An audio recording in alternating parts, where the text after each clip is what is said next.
सदन में जिन मुद्दों पर संग्राम हुआ अब वो मुद्दे सड़क पर आने लगे हैं। बिहार में 65% आरक्षण के मसले पर आरजेडी अब आर या पार के मूड में आ गई है।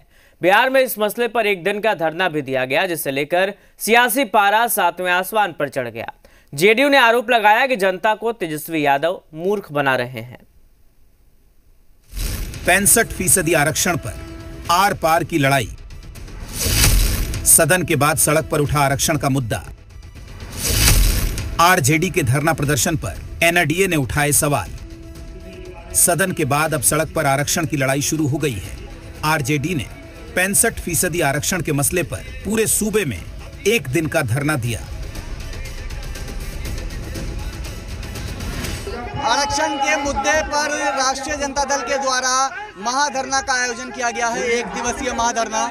और देखिए, राष्ट्रीय जनता दल प्रदेश कार्यालय के बाहर तमाम जो नेता हैं वो यहाँ पर धरना पर बैठे हुए और इस बात को कह रहे हैं कि अनुसूचित जाति जनजाति अति पिछड़ा तथा पिछड़ा को दिया गया 65% आरक्षण लागू करो, ये मांग की जा रही है। मांग किया है कि जो आरक्षण लागू था कोर्ट ने स्थगित कर दिया, तो पुनः बिहार विधानसभा में इसी सत्र में सरकार ले आवे।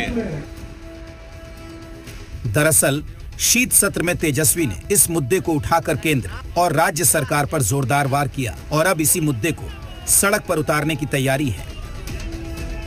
पिछड़ा अति पिछड़ा दलित बंधुओं में और गरीब सवर्ण बंधुओं में जो एनडीए का लहर चल रहा है और 4 का 4 सीट हम लोग जीते हैं, इसके औकलाहट और व्याकुलता में ये आरक्षण का मुद्दा लाए हैं। 15 साल में कई को आरक्षण दिए।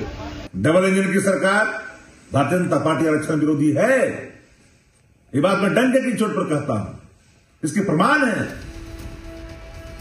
आरजेडी का दावा है कि बीजेपी आरक्षण के विरोध में है, तो वहीं जेडीयू को लगता है कि आरजेडी आरक्षण के मसले पर जनता को धोखा दे रही है। तो जो धारणा पे बैठी है वो बिल्कुल जनता को दिग्भ्रमित करने का काम कर रही है।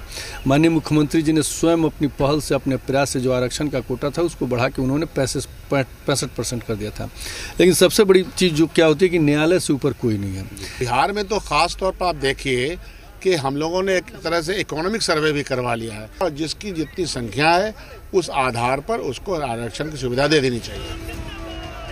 दरअसल बिहार में 65% आरक्षण का मसला सुप्रीम कोर्ट से खारिज हो चुका है। हालांकि आरजेडी ने इस फैसले को चुनौती दी है, लेकिन सवाल नीतीश सरकार से पूछा जा रहा है कि डबल इंजन की सरकार इसे लेकर नई पहल क्यों नहीं कर रही है। निषेध, जी मीडिया, पटना।